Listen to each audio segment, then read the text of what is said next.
अध्याय 7 प्राणियों में संरचनात्मक संगठन। इसमें मेढक का देख लेते हैं। मेढक वह प्राणी है जो मीठे जल तथा धरती दोनों पर निवास करता है। मेढक वह प्राणी है जो मीठे जल तथा धरती दोनों पर निवास करता है तथा कशेरुकी संघ में एम्फीबिया वर्ग से संबंधित है। जो मेढक होता है एम्फीबिया वर्ग से संबंधित होता है। भारत में पाई जाने वाली मेढक की सामान्य जाति। मेढक का सामान्य जाति राना ट्रिग्रिना है। इसके शरीर का ताप स्थिर नहीं होता, मतलब मेढक के शरीर का जो ताप होता है स्थिर नहीं होता है। शरीर का ताप वातावरण के ताप के अनुसार परिवर्तित होता है, मतलब जैसा वातावरण होता है उसके अनुसार मेढक का जो ताप होता है बदलता रहता है। इस प्रकार के प्राणियों की असमतापी या अनियत तापी कहते हैं। मेढक के रंग को परिवर्तित होते हुए आपने अवश्य देखा होगा। जिस समय ये घास तथा नम जमीन पर होते हैं जिस समय ये घास तथा नम जमीन पर होते हैं, क्या आप बता सकते हैं ऐसा क्यों होता है? उसमें अपने शत्रुओं को छिपने के लिए रंग परिवर्तन की क्षमता होती है, जिसे छद्मावरण कहते हैं। इस रक्षात्मक रंग परिवर्तन क्रिया को अनुहरण कहते हैं। आपने यह भी देखा होगा कि मेढक की शीत व ग्रीष्म ऋतु में नहीं दिखते हैं। मेढक शीत और ग्रीष्म ऋतु में नहीं दिखते हैं। इस अंतराल में ये सर्दी तथा गर्मी में अपनी रक्षा करने के लिए गहरे गड्ढों में चले जाते हैं। इस प्रक्रिया को क्रमशः शीत निष्क्रियता व ग्रीष्म निष्क्रियता कहते हैं। मेढक का ये पहला पॉइंट है, बाह्य आकारिकी। क्या आपने कभी मेढक के त्वचा को छुआ है? जब मेढक के त्वचा को छुएंगे तो मेढक का त्वचा जो होता है श्लेष्मा से ढकी होने के कारण चिकनी और फिसलनी होती है। जब मेढक को छुएंगे आप तो वो चिकनाहट की वजह से फिसल जाता है। इसकी त्वचा सदैव आर्द्र रहती है। इसकी जो त्वचा रहता है वो सदैव आर्द्र होता है। मेढक का ऊपरी सतह धानी हरे रंग की होती है। ऊपरी सतह वाला धानी हरे रंग का होता है, ये रहा। और जिसमें अनियमित धब्बे होते हैं, ये धब्बे हैं जिसमें अनियमित धब्बे होते हैं, जबकि नीचे की सतह हल्की पीली होती है। नीचे की सतह हल्की पीली, ये रहा पीला दिख रहा है ना। नीचे की सतह हल्की पीली होती है। मेढक कभी पानी नहीं पीता है। मेढक कभी पानी नहीं पीता है, बल्कि त्वचा इसका अवशोषण करती है। इसकी जो त्वचा होती है यही अवशोषण करता है। पानी नहीं पीता है, त्वचा अवशोषण करता है, बल्कि त्वचा द्वारा अवशोषण करता है। मेढक का शरीर सिर व धड़ से विभाजित रहता है। मेढक का जो शरीर होता है सिर व धड़ में विभाजित रहता है। पूंछ व गर्दन का अभाव होता है। मुख के ऊपर एक जोड़ी नसिका द्वार खुलता है। मुख के ऊपर एक जोड़ी नसिका द्वार खुलता है। आंखें बाहर की ओर निकली निमेषक पटल से ढकी होती हैं, ताकि जल के अंदर आँखों का बचाव हो सके। आँखों के दोनों ओर कान टिम्पैनम या कर्णपटह उपस्थित होते हैं, जो ध्वनि संकेतों को ग्रहण करने का कार्य करते हैं। अग्र व पश्चपाद चलने फिरने, टहलने व गड्ढा बनाने का काम करता है। अग्रपाद में 4 अंगुलियां होती हैं, जबकि पश्चपाद में 5 होती हैं तथा पश्चपाद लंबे व मांसल होते हैं। पश्चपाद की झिल्ली युक्त अंगुली जल में तैरने में महत्वपूर्ण भूमिका निभाती है। मेढक में लैंगिक द्विरूपता देखी जाती है। नर मेढक में आवाज़ उत्पन्न करने वाला वाक् कोश के साथ साथ अग्रपाद की पहली अंगुली में मैथुनांग होता है। ये अंग मादा मेढक में नहीं होते हैं। दूसरा पॉइंट देख लेते हैं, आंतरिक आकारिकी।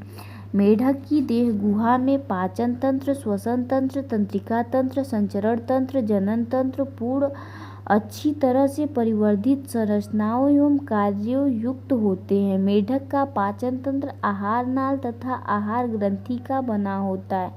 मेढक मांसाहारी अतः इनकी मेढक की आंतरिक संरचना जो पूर्ण आहार तंत्र दर्शाती है, इसको देख लीजिए। मेढक मांसाहारी होता है, अतः इसकी आहार नाल लंबाई में छोटी होती है। मेढक का जो आहार नाल होता है लंबाई में छोटा होता है। इसका मुख गुहा में खुलता है, जो ग्रसनी से होते हुए ग्रसिका तक जाता है। मुख गुहा में खुलता है, जो ग्रसनी से होते हुए ग्रसिका तक जाता है। ग्रसिका एक छोटी नली है जो अमाशय में खुलती है। अमाशय आगे चलकर मलाशय और अंत में अवस्कर द्वारा बाहर खुलता है। इसका मुख गुहा द्वारा ग्रसनी में खुला है, जो ग्रसिका तक जाता है। यकृत पित्त रस स्रावित करता है, जो पित्ताशय में एकत्रित रहता है। अग्न्याशय जो एक पाचन ग्रंथि है, जो अग्न्याशयी रस स्रावित करता है, जिसमें पाचन एंजाइम होते हैं। मेढक अपनी द्विपालित जीभ से भोजन शिकार पकड़ता है। इसके भोजन का पाचन अमाशय की दीवारों द्वारा स्रावित हाइड्रोक्लोरिक अम्ल तथा पाचन रसों द्वारा होता है। अर्धपाचित भोजन क्राइम कहलाता है, जो अमाशय से ग्रहणी में जाता है। ग्रहणी पित्ताशय से पित्त और अग्न्याशय से अग्न्याशयी रस मूल पित्त वाहिनी द्वारा प्राप्त करती है। पित्त रस वसा तथा अग्न्याशयी रस कार्बोहाइड्रेट तथा प्रोटीन का पाचन करता है। पाचन की अंतिम प्रक्रिया आंत में होती है। पाचित भोजन आंत के अंदर अंकुर और सूक्ष्मांकुर द्वारा अवशोषित होते हैं। अपाचित भोजन अवस्कर द्वार से बाहर निष्कासित कर दिया जाता है। अपाचित भोजन अवस्कर द्वार से बाहर निष्कासित कर दिया जाता है। मेढक जल व थल दोनों स्थानों पर दो विभिन्न विधियों द्वारा श्वसन कर सकते हैं। इसकी त्वचा एक जलीय श्वसनांग का कार्य करती है। मेढक का जो त्वचा होता है जलीय श्वसनांग का कार्य करता है। इसकी त्वचा श्वसन कहते हैं।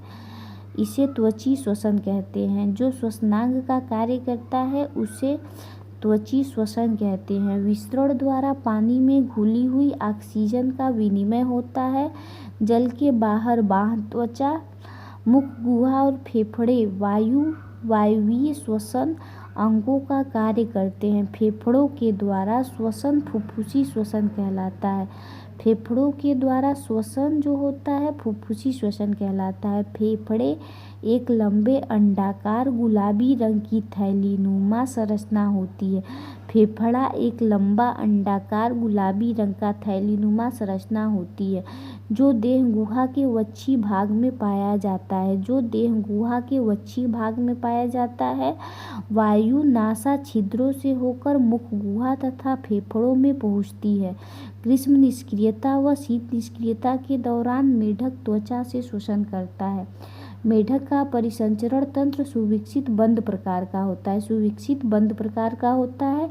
इसमें लसिका परिसंचरण भी पाया जाता है। मेढक में लसिका परिसंचरण भी पाया जाता है, अर्थात ऑक्सीजनित अथवा विऑक्सीजनित रक्त हृदय में मिश्रित हो जाते हैं। ऑक्सीजनित और विऑक्सीजनित रक्त हृदय में मिश्रित हो जाते हैं। रुधिर परिसंचरण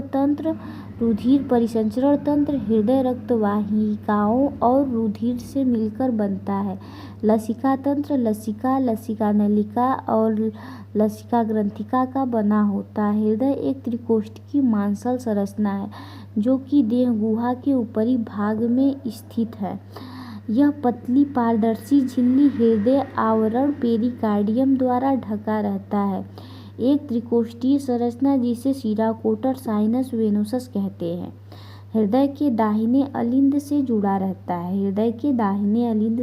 रहता है तथा महाशिराओं से रक्त प्राप्त करता है। हृदय की अधर सतह पर दाएं अलिंद के ऊपर एक थैलीनुमा रचना धमनी शंकु होता है, जिसमें नीलय खुलता है। हृदय से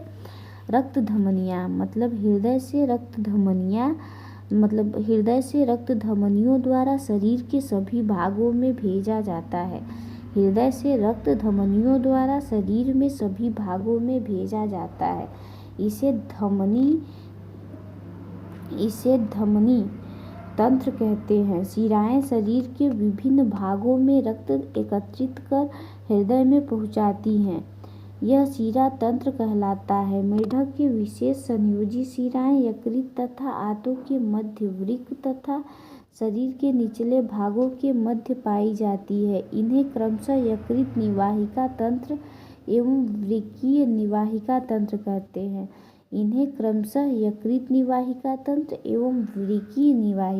कहते हैं। रक्त प्लेज्मा तथा रक्त कणिकाओं से मिलकर बना होता है। रक्त कणिकाएं लाल रुधिर कणिकाएं, श्वेत रुधिर कणिकाएं और पट्टिकाणु। लाल रुधिर कणिकाएं रक्ताणु, श्वेत रुधिर कणिकाएं श्वेताणु एवं पट्टिकाणु प्लेटलेट्स। लाल रुधिर कणिकाओं में लाल रंग का श्वसन रंजन हीमोग्लोबिन पाया जाता है एवं कणिकाओं में केंद्रक पाया जाता है। लसिका रुधिर से भिन्न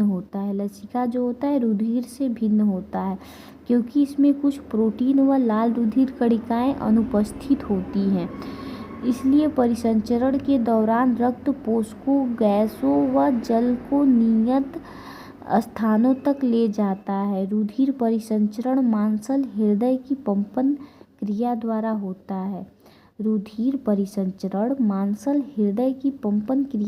होता है।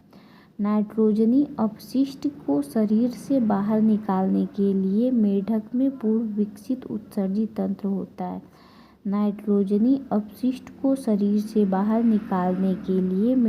पूर्व विकसित उत्सर्जी तंत्र होता है। उत्सर्जी अंग में मुख्यतः एक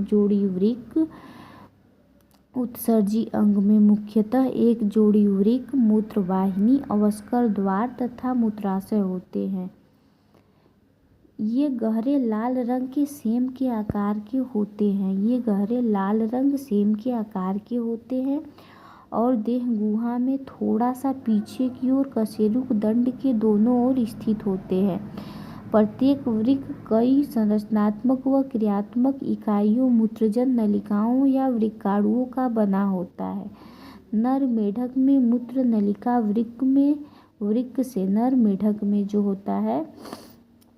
नलिका वृक्क से मूत्रजनन नलिका के रूप में बाहर आता है। मूत्रवाहिनी अवस्कर द्वार में खुलती है। मादा मेढक में मूत्रवाहिनी एक अंडवाहिनी अवस्कर द्वार में अलग अलग खुलती है।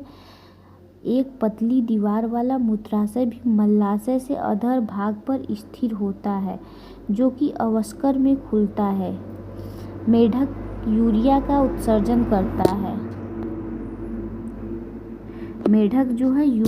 उत्सर्जन करता है, इसलिए यूरिया उत्सर्जी प्राणी कहलाता है। उत्सर्जी अपशिष्ट रक्त द्वारा वृक्क में पहुंचते हैं, जहां पर ये अलग कर दिए जाते हैं और उनका उत्सर्जन कर दिया जाता है। नियंत्रण तंत्र व समन्वय तंत्र मेढक में पूर्व विकसित होता है। इसमें अंतःस्रावी ग्रंथियां व तंत्रिका तंत्र दोनों पाए जाते हैं। विभिन्न अंगों में आपसी समन्वय कुछ रसायनों द्वारा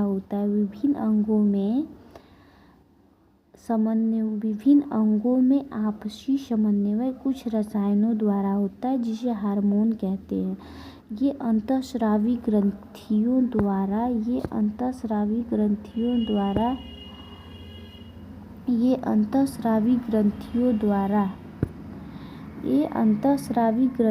द्वारा स्रावित होता है। मेढक की मुख्य अंतःस्रावी ग्रंथियां पीयूष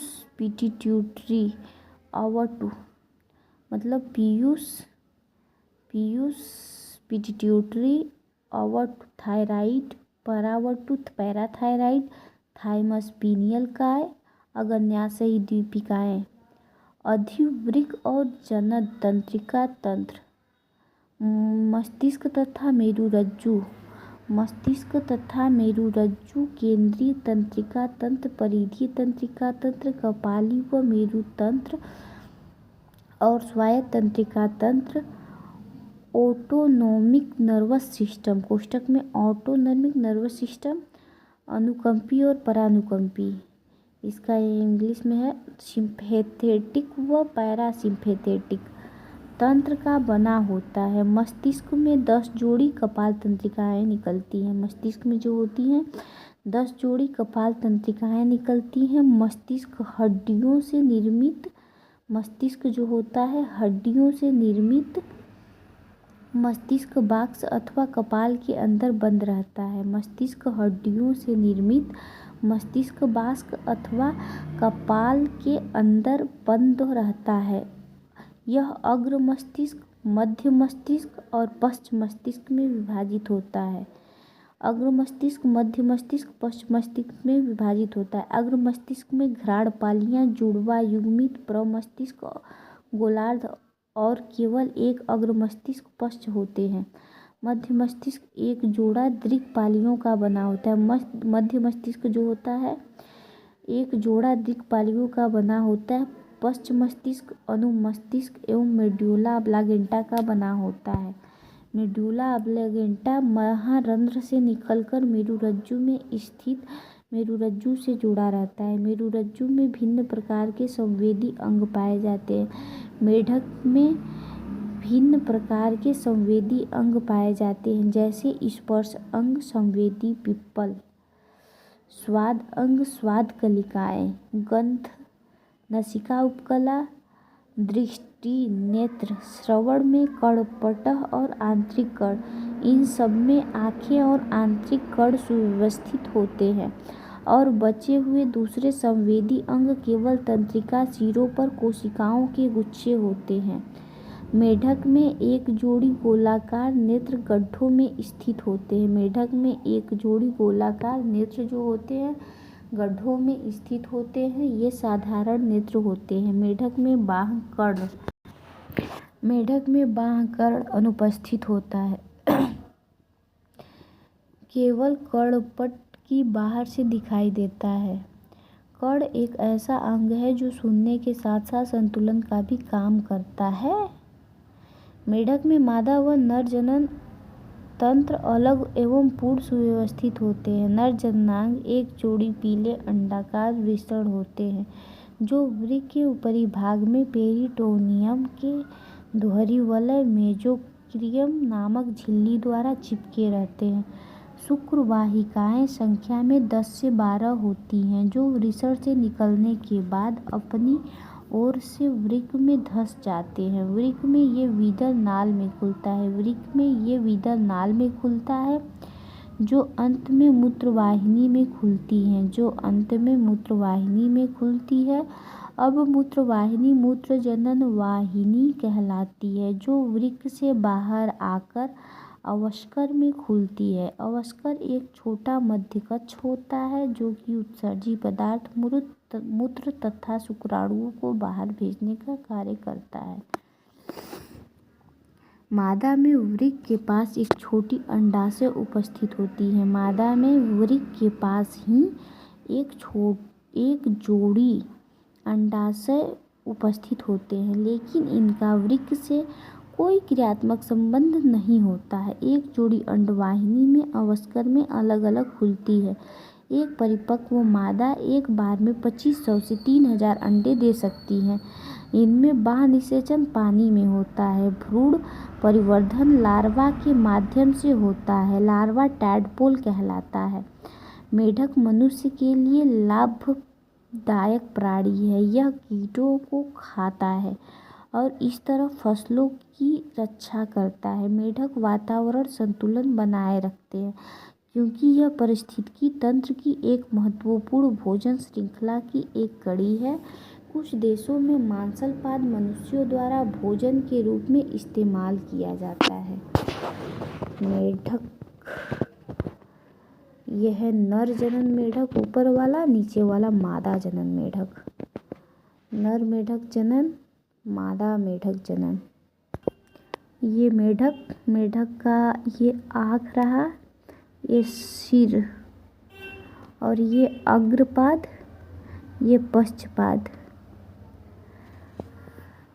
मेढक का आंतरिक संरचना, मेढक का आंतरिक संरचना का फिगर।